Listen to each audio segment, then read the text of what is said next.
resumo ali da introdução, né, do que é o livro em si, e também da primeira lição, né? E a primeira lição falou do Deus conosco, né? E agora a segunda lição, que nós vamos fazer a segunda, a terceira e a quarta lição, né? Que é o povo amado, é a versão de um livro, na outra versão do mesmo livro diz o povo escolhido, tanto faz, né? Então, pode falar, Matheus? Não, o meu é o povo escolhido. É. Esse é mais antigo. Certo. Então, por mais de 1000 anos, o povo judeu aguardava a vinda do Messias, né? Mas na ocasião que ele veio, eles não o reconheceram, né? Aí eu coloquei aqui vários itens, o porquê que eles que ele não reconheceram.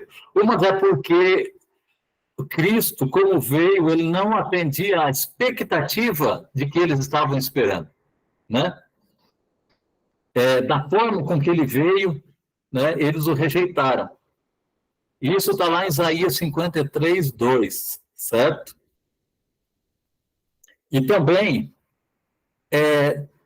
ficou um questionamento, né? Aí, ó, Isaías 53, 2, porque foi subindo como renovo perante ele, como a raiz de uma terra seca. Não tinha beleza nem formosura, e olhando a nós, para ele, não havia boa aparência nele, para que o desejássemos, né? Então, com isso, o povo judeu esperava que ele viesse em forma de um rei que ia detonar os romanos e queria ser o rei de toda a terra, né? E o povo judeu, assim como está esperando, ser o grande povo do mundo inteiro, né? E não foi assim. Para que esse povo foi escolhido? O povo de Deus, ele foi escolhido não para ser o único povo a ser salvo, né? E nem para ter privilégios com Deus. Ele foi escolhido porque a raiz de é como se fosse a herança herdada pelas escolhas certas, porque sempre houve um remanescente que chegou em Hebreus, e a partir dali esse povo foi escolhido por isso. Então, para isso, ele foi escolhido para quê? Para reservar os símbolos e as profecias que apontavam para o Salvador, né? Levar aos outros povos, né? Revelar a palavra e o plano de Deus para salvar todo o povo da terra, né? Por isso que Cristo disse, né? Minha casa será chamada casa de oração para todos os povos. Isso está lá em Isaías 56, 7, tá? Para quem quiser, porque a gente vai basear aqui nas leituras bíblicas. Também levarei ao meu santo monte, eu os alegrarei na minha casa de oração. Os seus holocaustos e os seus sacrifícios serão aceitos no meu altar, porque a minha casa será chamada casa de oração para todos os povos. Certo? A Maria Alice levantou a mão. Pois não, Maria Alice? Desculpa lhe interromper.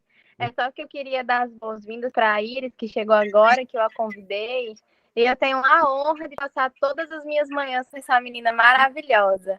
E aí, só para ela entender o que a gente está falando, a gente fez uma oração, porque acreditamos que a oração é o princípio da sabedoria.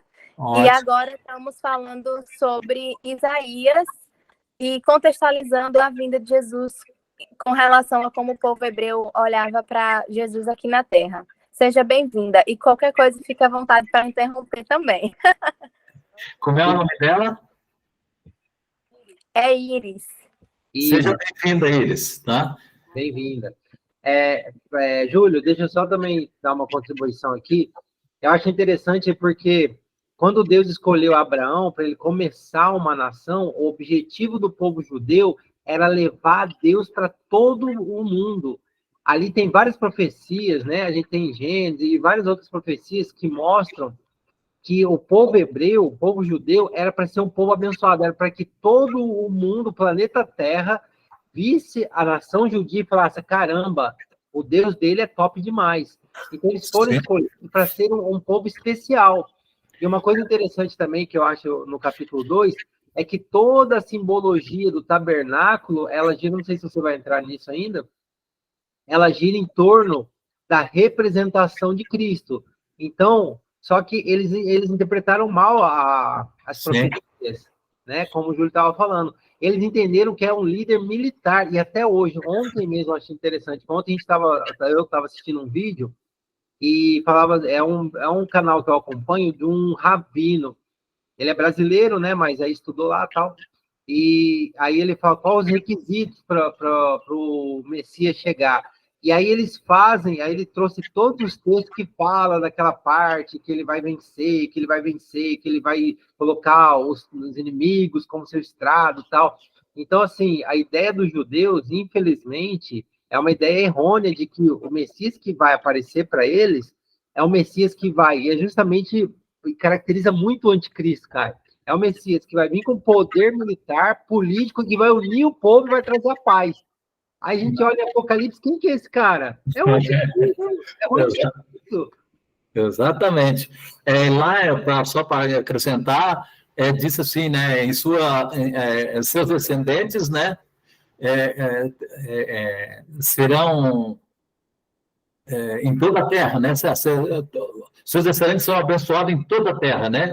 Habitarão a terra e serão abençoados em toda a terra. Então, todo o povo da terra seria abençoado através de Abraão, né? O motivo da rejeição. Suas esperanças estavam baseadas nas grandezas mundanas. Seguiram seus próprios caminhos, né? Não mudaram quando foram advertidos pelos profetas, seguiram costumes de outros povos e se apegaram a ídolos, né? Esqueceram das escrituras, certo? Para isso, eles tiveram sempre um castigo, cada vez que isso acontecia, né? Foram levados cativos, né? Várias vezes e expulsos de seu território várias vezes. Forçados a irem para o Egito devido à fome e pela seca, né? Lá no tempo de Josué, quando Jacó, né, mandou seus filhos no Egito, daí José lá acabou aceitando depois de muito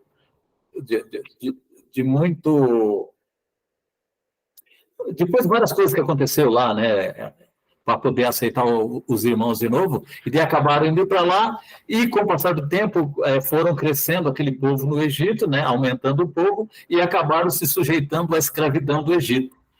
Aí de uma forma voluntária, que depois se tornou forçado, certo?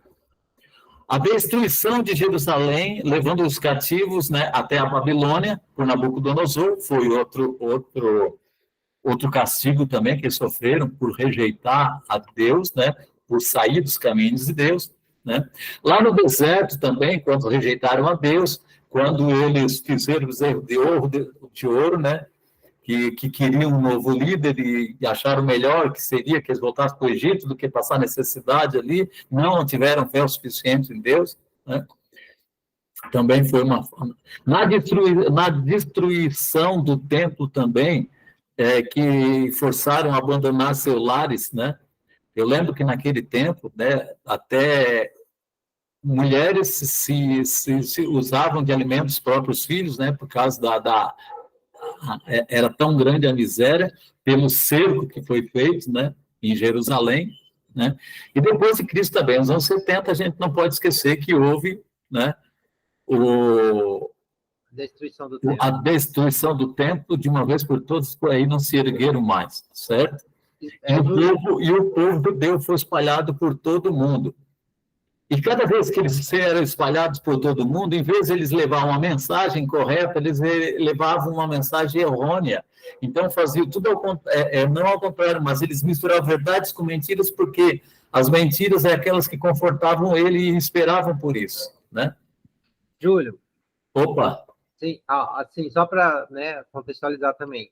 Imagina, o povo judeu foi o povo escolhido. Satanás sabia disso. Aí o que ele fez? Ele cercou em volta do povo judeu os povos pagãos. Aumentou muito o paganismo desses povos. E aí o que acontecia? Esses povos acabaram influenciando. Ao invés de fazer dos israelitas cumprirem o papel deles de influenciar o mundo, foi o contrário. O mundo influenciou eles, tá certo. Aí, o que aconteceu? Deus foi e deu juízo de advertência, né? Que é o que o Júlio estava falando, deu juízo de advertência. Pessoal, se voltem, se voltem, se voltem. E aí eles não se voltaram, e o que aconteceu? Aí tudo isso que o Júlio falou, essa questão da escravidão, a questão de destruição do templo e tal, isso não lembra muito a gente? Deus fala, vem, meu filho, vem com amor. Aí a gente vai, cabeça dura, a gente segue um caminho errado, a gente quebra a cabeça, fica triste, aí a gente vai e fala, não, poxa, eu preciso me voltar a Deus. Então, o que a gente vê são as estratégias que Deus usa para nos atrair. E ele sempre, primeiro, usa a estratégia do amor. Ele sempre vai usar a estratégia do amor em primeiro lugar. Caso essa estratégia nós não aceitemos, o que ele faz? Ele permite que coisas ruins aconteçam, porque já que a gente está andando por caminhos longe dele, coisas ruins acabam acontecendo. As consequências vêm, né? Exatamente. E é uma coisa, assim, deixa eu só dizer um comentário, porque, só para a gente voltar um pouco, porque tem algumas pessoas que chegaram agora, né? Lá no livro fala que existia a promessa que Jesus viria para morrer por nós, certo? E eu acredito que o inimigo, né, Satanás, ele sabia que isso iria acontecer, porque ele compreendia que realmente Jesus viria à Terra. E ele sabia, no fundo, assim, eu acredito que ele deve saber que o caráter do Senhor, ele não ia realmente se corromper. E, apesar dele ter tentado o Senhor, né? Mas ele sabia que não ia corromper. Então, eu acho que muitas vezes o inimigo sabe coisas que vão acontecer antes, justamente porque as profecias, ela dá isso para a gente, dá esse panorama para a gente ver o que vai acontecer, e ele cria, a partir das coisas que ele sabe que vai acontecer, estratégias para, de alguma maneira, enfraquecer o povo de Deus, porque ele sabe que naquele momento, se ele conseguir enfraquecer constantemente todos os dias, quando chegar a hora determinada que Jesus vai estar aqui, as pessoas não vão reconhecê-lo. Então, assim, é um trabalho que o inimigo faz estrategicamente para nos escapar dos olhos a nossa salvação. E perceba, não era um povo que não era sábio, não era um povo que não era inteligente, culto, eles também entendiam e compreendiam que eles esperavam pela vinda do Messias, mas eles não esperavam que ele seria daquele jeito. E por ele vir daquela maneira, pela visão dos judeus estar tão deturpada com relação ao que realmente iria acontecer, por causa das estratégias do inimigo e também por escolhas que eles vão fazendo, a gente vê que, é como lá em João fala, Jesus veio, mas o povo não reconheceu. E aí, trazendo para a nossa vida espiritual, quantas vezes Deus tem muitas promessas para a gente, tem muitas profecias dadas na história de que ele vai voltar, e o inimigo, sabendo disso, nos tenta de todas as maneiras e de várias estratégias distorcer a nossa fé ou diminuir a nossa fé, fazendo com que a gente se oculte. E quando chegar um momento, não vamos estar preparados. Então, eu penso muito nisso, que a gente saiba que o inimigo ele é astuto e ele é muito estratégico, mas que a gente também seja estratégico para se livrar das ciladas do inimigo. Muito bem, mas a gente tem que lembrar que em todas essas situações de rejeição, sempre houve aquelas pessoas perseverantes e fiéis. Isso foi com Noé, no dilúvio, foi com José, Moisés, né? Josué, no Egito, e também na Babilônia, com Daniel, Sadraque, Mesaque e Abednego, né? Na perseguição romana aos apóstolos e discípulos, né? Muitos morreram, suportaram muita dor, né? Tiveram que abandonar suas casas, mas continuaram com fé, né? Aí a gente volta para o estudo passado, né? Que a gente vê que não é impossível agradar a Deus e cumprir os mandamentos de Deus, que é possível sim. Remete ao estudo passado, porque foi isso que todos esses homens que você citou fez, né? Conseguiram se manter firme. Aqui, o que o povo judeu, o que eles almejavam? Eles almejavam sair das trevas, das incertezas, da opressão romana, certo? O povo judeu também partilhavam, o povo que não era judeu também eles partilhavam desta mesma vontade, desse mesmo desejo, influenciado pelo próprio povo judeu, que, em vez de passar uma mensagem para fora, correta passar aquela mensagem errônea, né? Então, é como o Mateus disse, o próprio povo lá fora acabou contaminando eles também, né? Essa arrogância acabou impedindo que eles aceitassem a Cristo, né? Então, porém, havia fiéis em todos os lugares, conforme diz lá em Isaías 61, de 1 a 2, né? Mas não precisa ler, não. Não precisa ler, não. Vamos Não, para não, capítulo. não vou ler, eu vou deixar assim. Tá? Isso, vamos. Aí a gente vê em casa, pessoal. Vamos anotando ali e a gente vai vendo. A vinda de Jesus estava à porta. E Satanás buscava vedar tudo e a todos quanto ele podia, né? Ele precisava fazer isso porque ele queria desbancar, né? Como ele não conseguiu fazer com que todo o povo, e ele queria eliminar o plano de Deus, certo? Essa é a vontade dele. Porque assim que ele conseguisse eliminar o plano de Deus, ele estaria salvo. Era o que tinha na cabeça dele. E uma vez que Cristo fosse vencido e não cumprisse o plano de Deus, né? Aí a terra seria uma doação, ele governaria essa terra definitivamente, certo?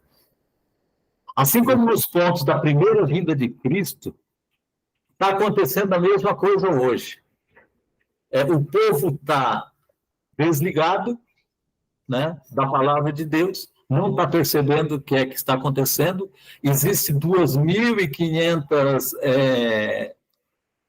igrejas com teorias, com interpretações, né? Com ensinos, interpretações diferentes para o mesmo texto, e assim se cria, ou por causa da escolha e da vontade própria e dos desejos, né, das conveniências, né? Então são criadas igrejas para cada, mas todas elas teriam que se basear dentro da própria Bíblia, porque a Bíblia ela é autoexplicativa, né?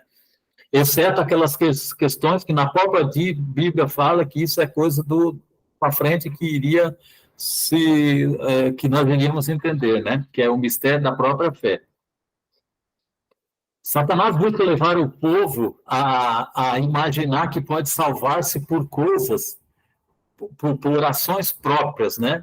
Isso aí a gente sabe que tem muita gente que acha que fazendo coisas por bondade, ajudando aos outros, né?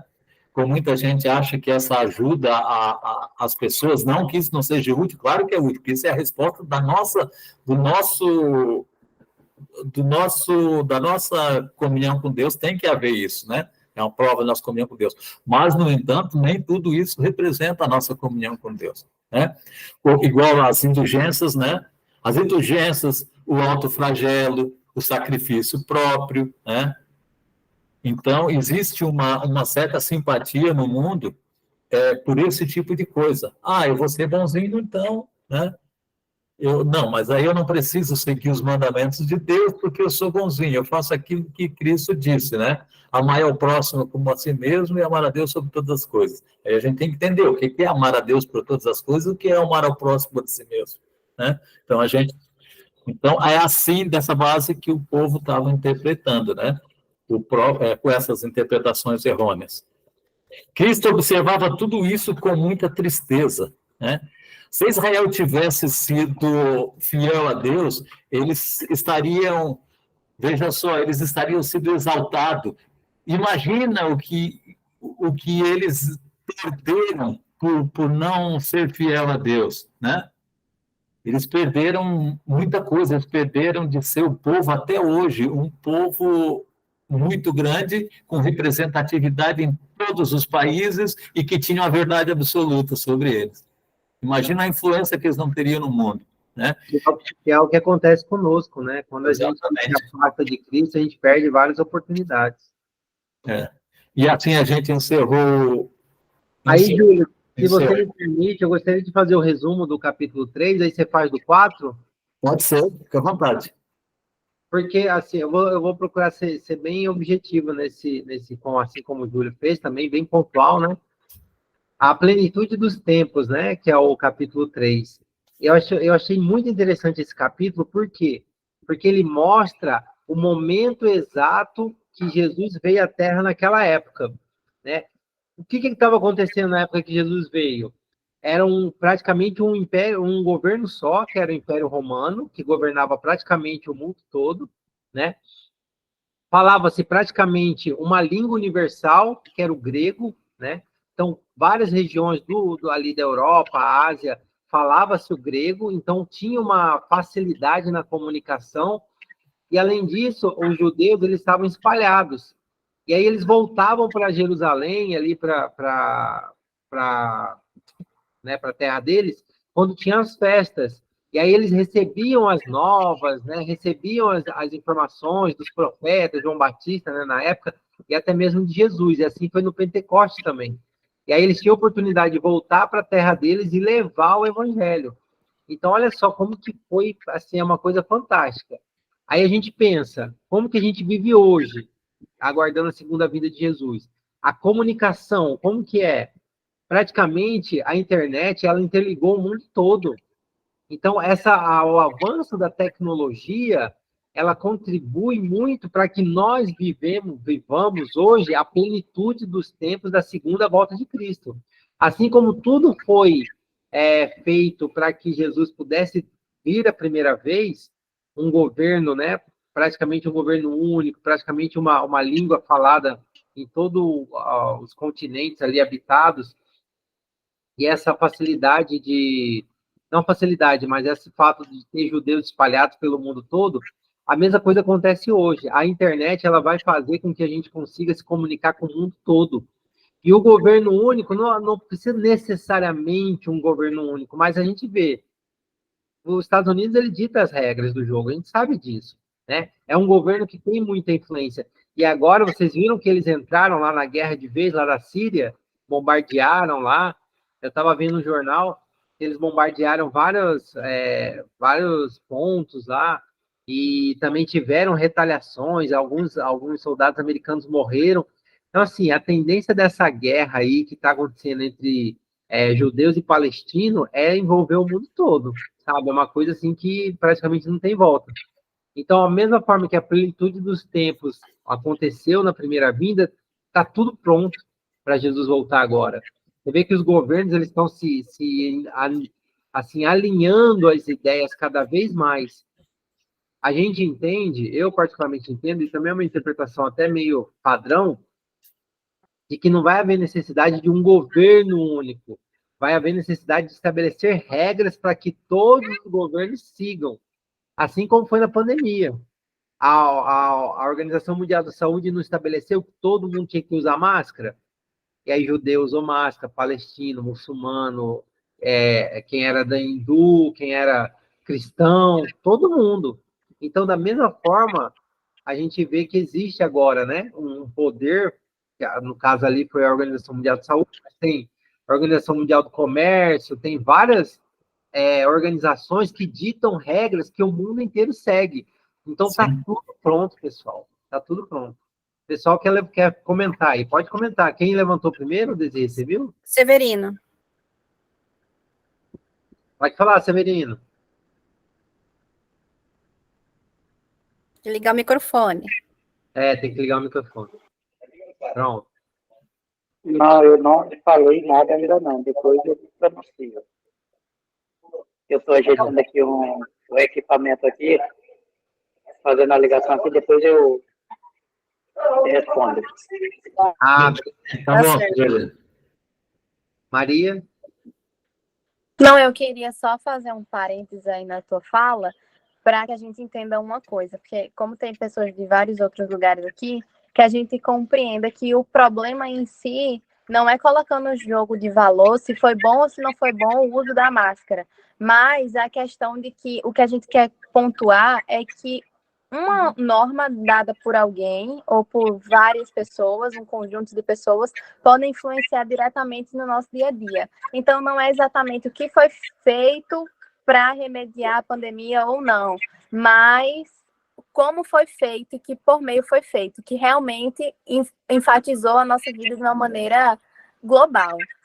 Exatamente. Eu entendo, é o uso da necessidade para agrupar, né, um grande número de países e de ideias, e que a necessidade, realmente, né, porque se a gente olhar tem que haver uma necessidade de um consenso no mundo para que as coisas, a degradação do meio ambiente, para que a fome se elimine da terra inteira, é necessário que se faça muitas. Mas e daí o diabo vai usar dessas coisas para ele conseguir, que já fica mais preparado para ele impor um governo dele. Né? Eu entendo o que ele falou. As ideias são boas, mas infelizmente elas vão ser usadas para Satanás. Né? Essa é a intenção, né? E uma coisa interessante que a Maria falou também, Satanás não é bobo, pessoal. Não, ele vai vir aqui com chifre, rabo e falar, vem, me segue, pessoal. Não vai não. Ele vai vir na maciota, como um cara bacana, um governo bacana, vão proteger o meio ambiente, vão proteger as criancinhas, vão proteger lá isso, coisas importantes que devem realmente ser protegidas. E ele vai usar esses subterfúgios para direcionar as pessoas, né?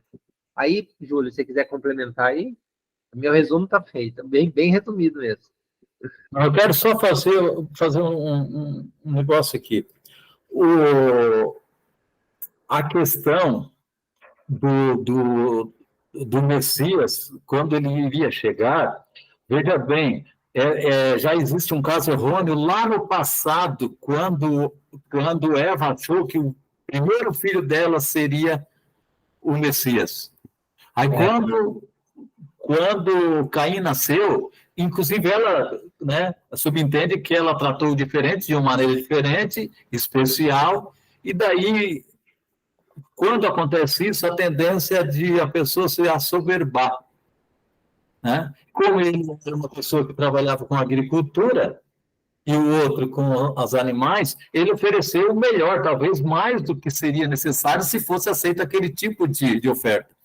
Só que Abel, o que Abel fez? Abel deu o melhor que ele tinha da maneira correta, que era um sacrifício que remetia a Cristo. Por isso tinha que ser um animal, uma ovelha, né, pura, e que pudesse derramar o sangue, e com seu pelo, é lógico, escondeu ou guardou eles da vergonha do pecado que eles cometeram, né? E que remetia isso a Cristo, que Cristo vai fazer a mesma coisa.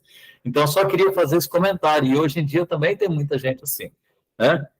Acreditando em qualquer pessoa que fala, não, mas tem que ser tudo embasado na palavra de Deus para não poder ser enganado. É isso aí.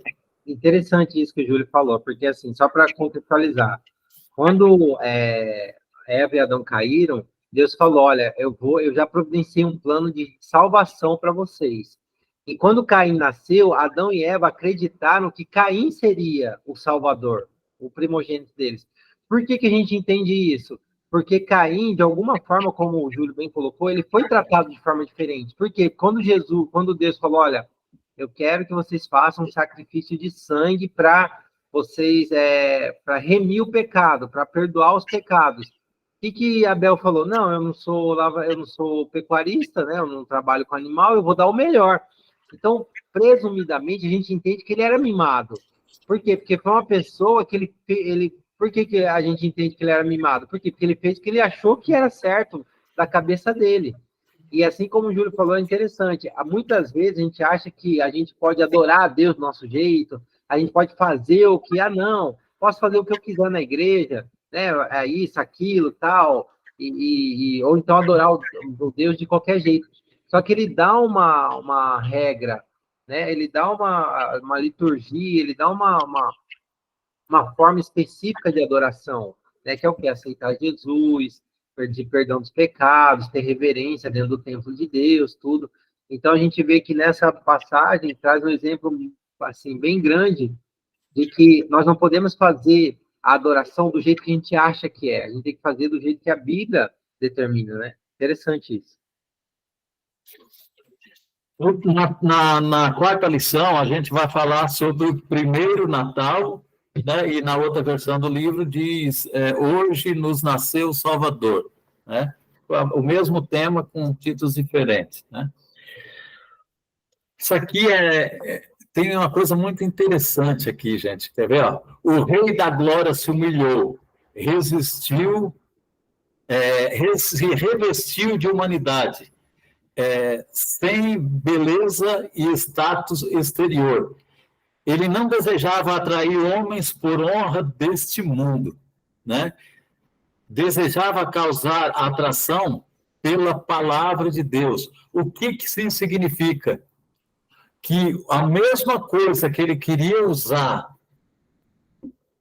para atrair a humanidade é a mesma coisa que hoje a gente usa para atrair a humanidade também, que é a palavra de Deus. Então, que ninguém se engane se não se vista de púrpura, que não se ponha uma gravata e dizer, eu entendo disso. Não.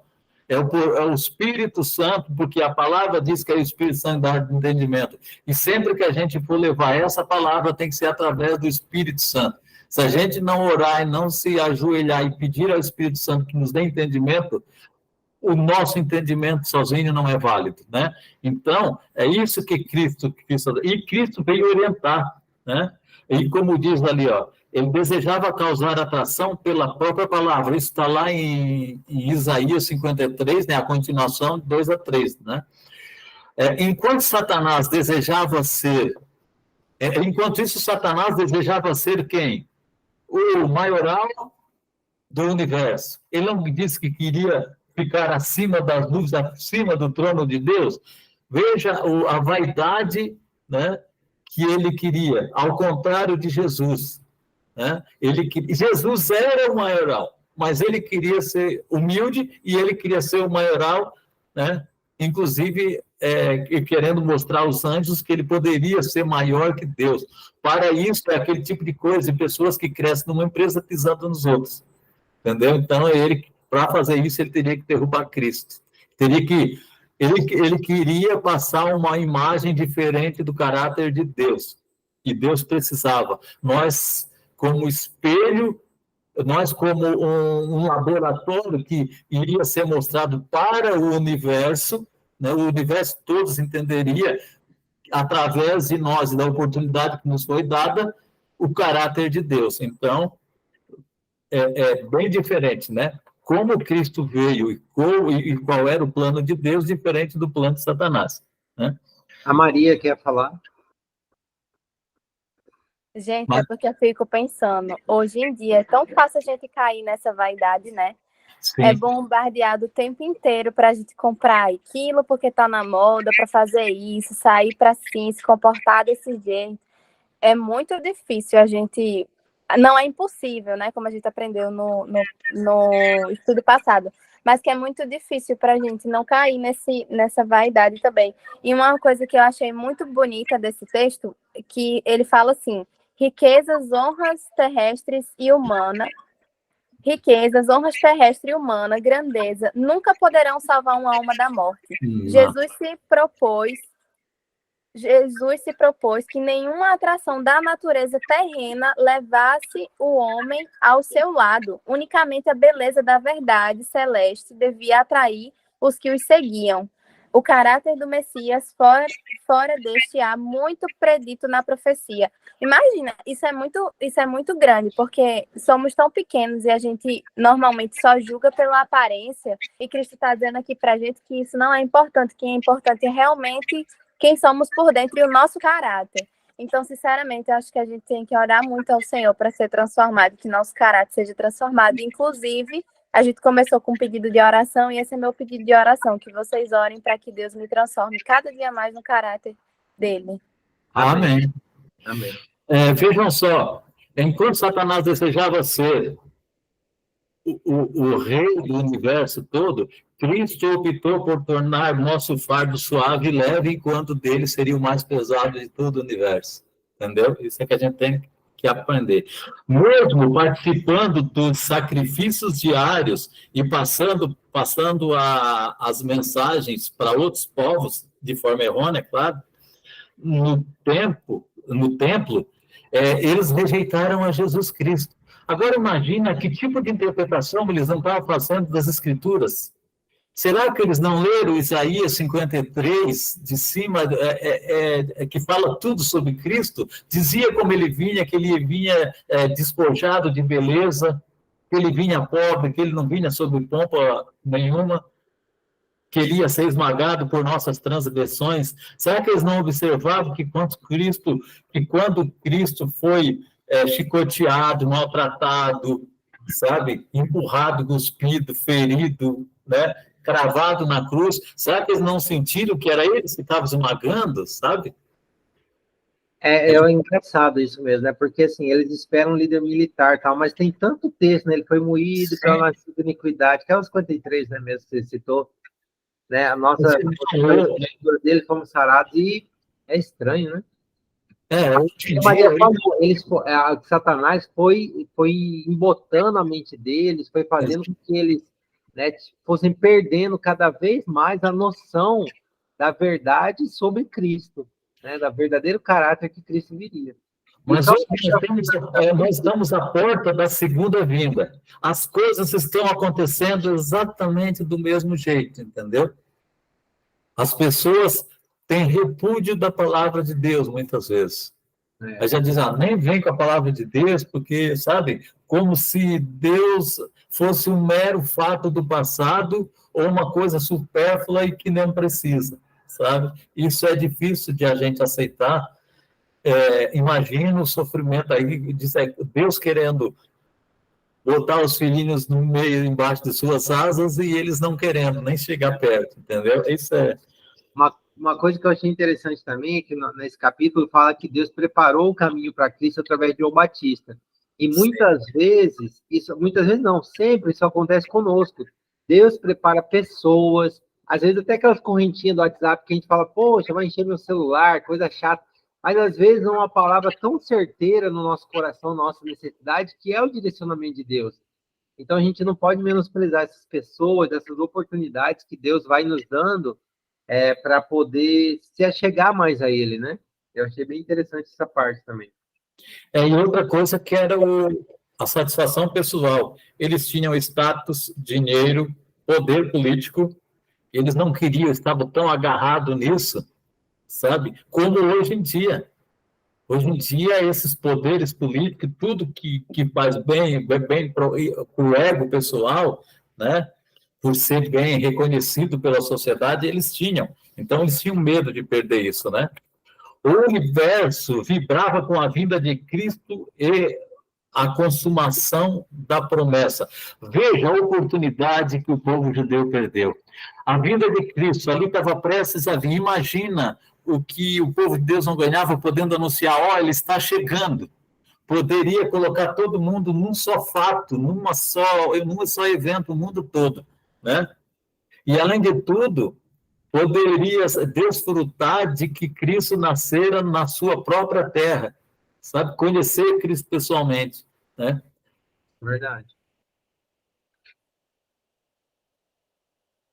O Satanás fez com que tudo parecesse uma mera fantasia, né?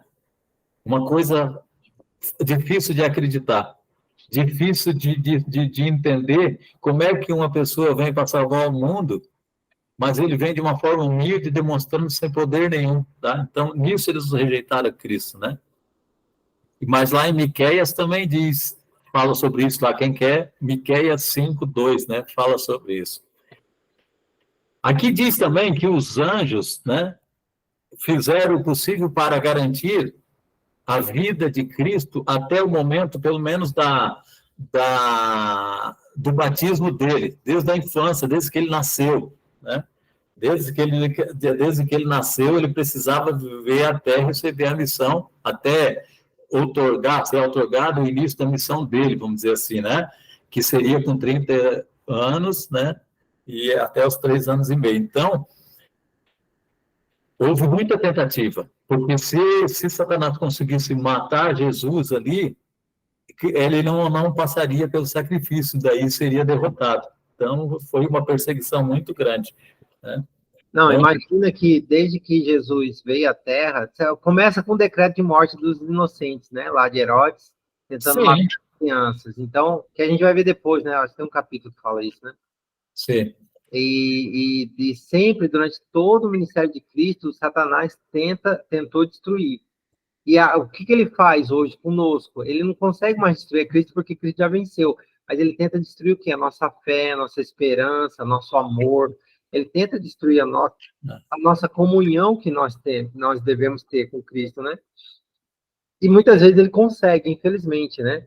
A gente sabe que é difícil ser cristão, é difícil você ter um autocontrole, é difícil você ter domínio próprio, né? Às vezes com alimentação, às vezes com palavras, às vezes no tratamento de esposo, esposa, mulher, marido, irmão. Então, tudo isso, esses pequenos detalhes, às vezes a gente não percebe, mas faz parte da guerra espiritual que está acontecendo, Sim. né? Hoje, os meus filhos acordaram, nossa, com a macaca. E o que aconteceu? Ontem fez muita ventania aqui, né, nessa região. E a casa estava suja, assim, a gente não tava... Acabou que foi corrido e tal, e a casa ficou bem suja. A poeira, né, que eu digo. E aí eles acordaram agitados e tal, isso, aquilo, e eu vi que estava diferente. Falei, cara, o que está acontecendo? Aí o Espírito Santo me falou, limpa a sua casa, limpa a sala, principalmente a sala, que estava bem empoeirada. Cara, foi incrível. Eu limpei a sala, passei o pano. Sabe o que as crianças, puff, dá aquela sentada, acalmar o espírito? Então, aí, assim, às vezes a gente não percebe, mas são pequenos detalhes que dão força para o inimigo, dão força para que o inimigo tenha poder de influência na nossa mente, nos nossos filhos, né? Então é importante a gente se ater a esses detalhes. A Iris quer falar, né, Iris? Pode falar isso.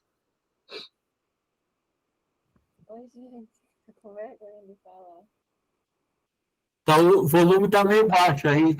Tô com vergonha de falar. Não, Isso. fica à vontade, fica à vontade. Então, vocês estavam... Nem combina com você, fale. Então, vocês estavam falando aí, eu ouvindo aqui, né? E aí eu lembrei muito da pregação que foi dita ontem lá na minha igreja, que está lá em 2 Coríntios 4. Posso recitar? Sim, fica à vontade. Que fala assim, ó: portanto, visto que temos este ministério, pela misericórdia que nos foi dada, não desanimamos, antes reuníamos aos procedimentos secretos e vergonhosos. Não usamos de engano, nem torcemos a palavra de Deus. Ao contrário, mediante a clara exposição da verdade, recomendamos-nos à consciência de todos, diante de Deus. Mas se o nosso evangelho está encoberto, para que os que estão perecendo é que está encoberto. Aí fala, né, sobre o que está acontecendo no mundo, né, que diz assim: o Deus dessa era cegou o entendimento dos descrentes. E aí, quando vocês estavam comentando sobre a guerra, sobre os governantes, me veio muito a palavra que foi dita ontem, né?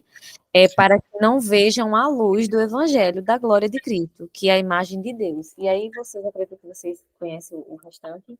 E aí, É exatamente isso aí, exatamente o que você falou. muito isso, essa palavra de ontem, porque casou certinho com o que vocês estão falando. E aí o Mateus Lobo né, trouxe o exemplo dos filhos, e aí ele falou aqui, no mesmo capítulo, no versículo 8, fala aqui, né? De todos os lados somos pressionados, mas não desanimados. Ficamos perplexos, mas não desamparados. Somos perseguidos, mas não abandonados, abatidos, mas não destruímos, trazendo sempre o nosso corpo, o morto de Jesus, para que a vida de Jesus também seja revelada no nosso corpo. Com certeza. Muito bom. Vejam só, quando Cristo nasceu, tem uma analogia que eu faço que eu acho, sabe, que tem tudo a ver, e não foi por acaso. Tudo que remetia a Cristo, tudo que remetia a Cristo era um cordeiro, né? E a humildade dele fez com que ele fosse para onde? Para um lugar onde os cordeiros são guardados. Ele nasceu nesse lugar. Ele foi colocado aonde? Numa manjedoura, onde esses cordeiros se alimentavam. Entendeu? É uma coisa bem relativa isso aí, sabe? Não foi, eu acho que nada aconteceu por acaso. Interessante. Nunca tinha pensado desse modo. Interessante. E a gente tem que entender que ele não foi rejeitado naquele momento, ele recebeu honras. Ele recebeu honras de Estado, Cristo. Você sabe, né? E os anjos protegeram ele quando da volta desses magos, que é chamado reis magos, né? Até uma certa, como é que se diz, fantasia em torno disso, né? Daqueles reis, que com certeza interpretaram muito melhor a palavra de Deus, interpretaram muito melhor o texto de Isaías, né? Até mesmo o texto de Daniel interpretaram melhor do que propriamente os sacerdotes e sumos sacerdotes de Jerusalém, né? Então, até nisso eles foram protegidos pelos anjos, que não, você vai pelo outro caminho agora, não volta lá falar com Herodes, coisa nenhuma, entendeu? Então, até nisso os anjos atuaram, né?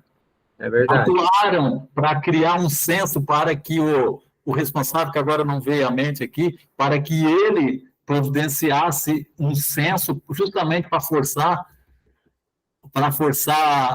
Jesus, Maria e José a sair daquela cidadezinha onde eles estavam, né, para que se cumprisse a profecia que era de Belém, que viria o renovo, certo?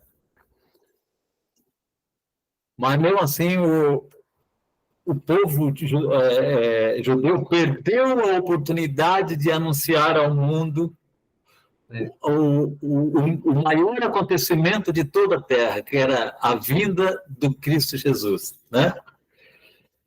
Aí aqui no 3.3, assim, ó, glória a Deus nas alturas e paz na terra aos homens aos quais ele concede o favor, né? Jesus quebrou o orgulho ao trocar o trono pela manjedoura, certo? Um gesto de não de submissão, mas de humildade, certo? Ele não podia ser mais do que alguém aqui na Terra, sabe? Para poder suportar as dores, porque se ele fosse maior que uma pessoa mais ou menos abastada, ele não estaria representando aquela pessoa menos abastada. Então, ele teria que vir como um homem desprovido de beleza, desprovido de glória e desprovido de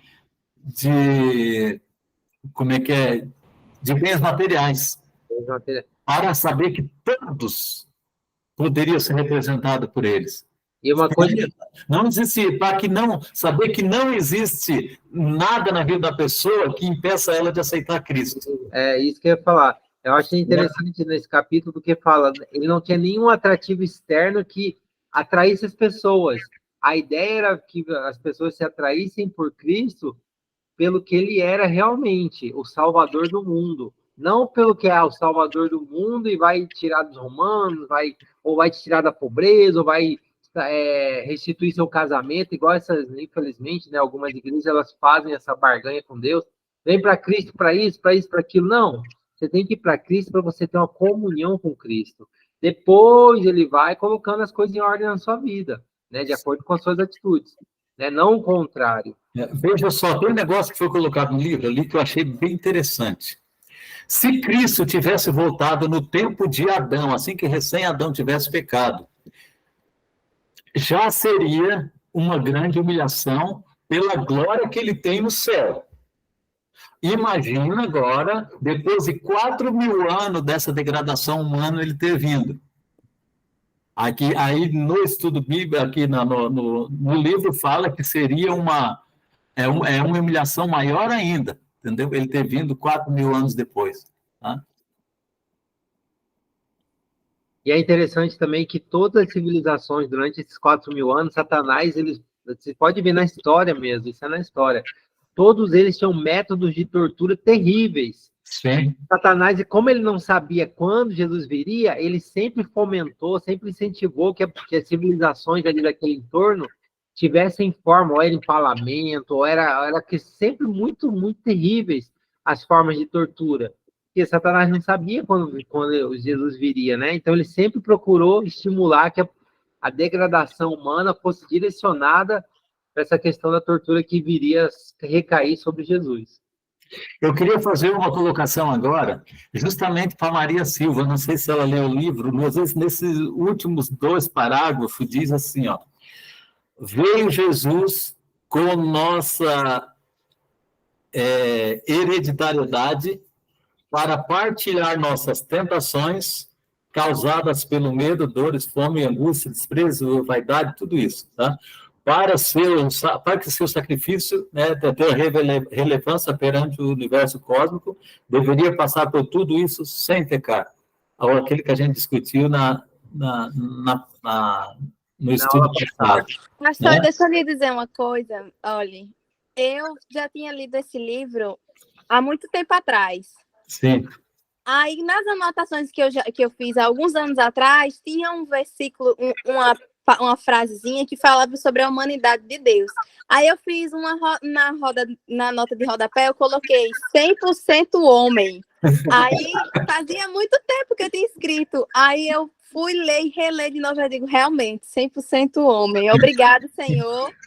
Quando eu anotei, eu não sabia que isso seria importante para mim no futuro. Tá, muito bem. Gente, aí, então agora eu quero deixar aberto, mas antes eu quero fazer uma última colocação aqui, é o seguinte, né? Sobre o privilégio que nós temos de aceitar a Cristo como nosso Salvador pessoal e como nosso único interlocutor, ou único intermediador, né, entre nós e Deus, né?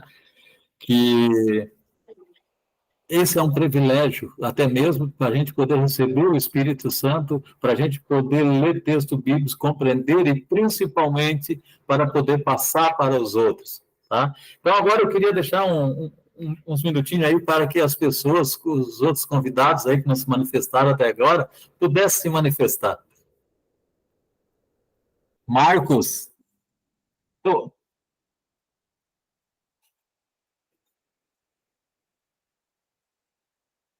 Não consegue, Marcos? Isso. É porque eu fiquei assim um pouco perdido no livro que foi lido o texto. Foi Isaías 53 e o versículo 2 e o Isaías 56, versículo 1 e 2. E também ficou Isaías 56, 1 e 2. Eu tenho aqui. Para quem deseja aí, ó, eu passei para a Desirê todos os capítulos e versículos. A Desirê pode passar para o grupo. Passo sim. Isso, e daí passa para o grupo, e daí todo mundo pode confirmar aquilo que a gente falou aqui, tá bom? Porque eu fiquei prestando atenção, né, no que foi falado aí agora, mas eu não tinha visto o texto, né, onde foi lido, onde foi... É que o livro, né? Isso aqui consta no livro, e no livro fala todos esses capítulos onde foi embasado, certo? Então aí eu fiquei mais assim, só ouvindo mesmo, mas na prosa, com certeza, a gente vai para interagir mais, falar mais, com certeza. É isso aí. Né? E a gente está aqui para isso, né? Para ouvir perguntas. Vejam só, eu estou aprendendo, assim como o Mateus está aprendendo, como a Desirê está aprendendo, como Maria, todos nós estamos aqui para ensinar e para aprender. A gente administra, vamos dizer assim, e passa, né? Porque eu, pelo menos, gosto de ler e reler isso aqui durante a semana para ficar mais afiado, né? Eu sou meio ruim de memória para algumas coisas, por isso eu tenho que estar... Porque quando me passam a leitura, aí no caso agora eu vou ter, vão me passar e eu vou meditar, eu vou estudar para a gente poder interagir melhor. Ótimo. Maravilha. E a Desirê coloca também sempre a versão do audiobook do capítulo no grupo. Ela coloca os audiobooks que você pode acompanhar, você lê. Agora, a próxima, eu acho que nós vamos fazer a 2, 3, até 4. Agora vou fazer a 5, a 6 e a 7 na próxima segunda. Isso. Pronto. Porque Mateus, quando me ligou, já era 7h28. Aí eu falei, eu vou entrar. Aí ela, 7h29, falou assim, entra. Aí eu entrei. Caiu meio de paraquedas, né, irmão? Tá bom, então. Gente, eu quero pedir desculpa que hoje eu não fiquei muito, porque eu dei mau jeito no meu pescoço. Então, para eu não ficar fazendo caras e bocas aqui, porque cada vez que eu mexo, eu faço eu tirei o microfone, eu tirei a imagem, mas eu tô aqui, viu? Você viu, Desirê, que a gente fechou em 1 hora certinha? Vi. Glória a Deus. Foi bom. Não, Desirê, ela é um exemplo de superação e garra, essa mulher, viu? Muito bem. Eu quero até que o irmão me perdoe, porque quando eu começo a interagir assim, eu gosto muito de falar também, mas eu fiquei assim meio, né? Porque eu não sabia muito o assunto, mas tudo que foi falado aí eu fui entendendo. Porque um falava, outro comentavam. Aí eu fui encaixando um com o outro. Maravilha. De fato, o Júlio me passou as passagens bíblicas todas, mas eu até me enrolei aqui, porque de fato hoje está muito complicado mesmo. Então, semana que vem vamos estar toda aí, se Deus quiser. Tá bom. Não, e aí vai dar para você ir acompanhando pelo audiobook, irmão. E eu vou ver se eu consigo alguns livros para presentear vocês. O Rodrigo, quer falar alguma coisa, Rodrigo? Fica à vontade. Tem que ligar o microfone, Rodrigo. Aí. Pronto. Então, o caçulinha, né?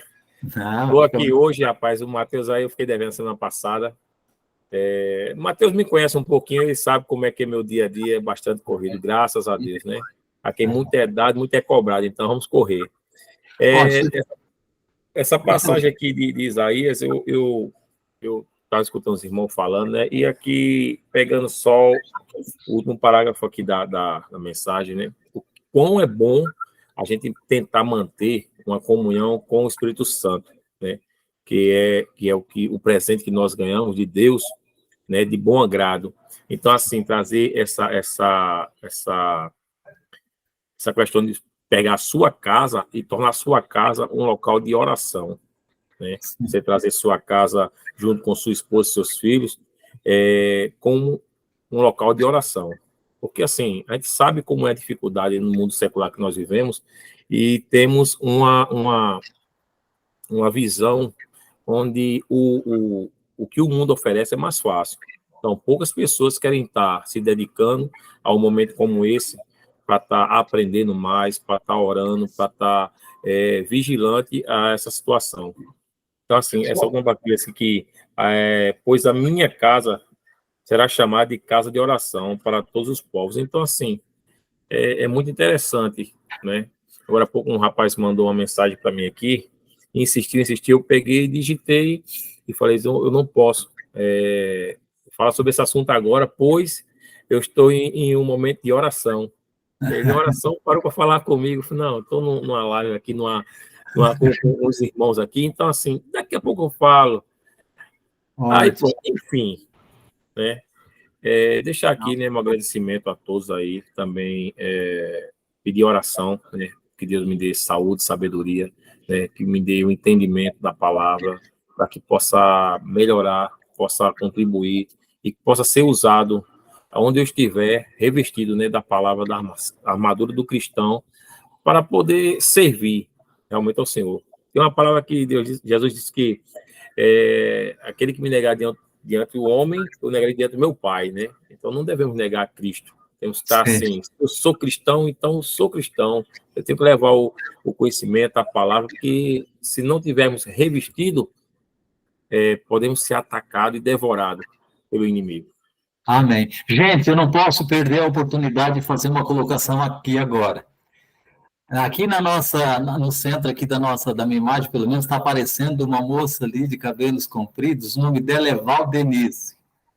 Ela faz parte de um grupo que foi movido através de uma informação, numa conversa entre eu e um funcionário do dono da empresa. A gente discutiu alguma coisa ali sobre a Bíblia, e ele se interessou. Ele veio fazer o estudo bíblico na minha casa, no meu apartamento, todo dia depois do trabalho, e daí ele ia embora para o sítio, isso dá 25 quilômetros distante de Campina Grande, em Massaranduba, no distrito no bairro, na localidade chamada Sítio Barro Vermelho, entendeu?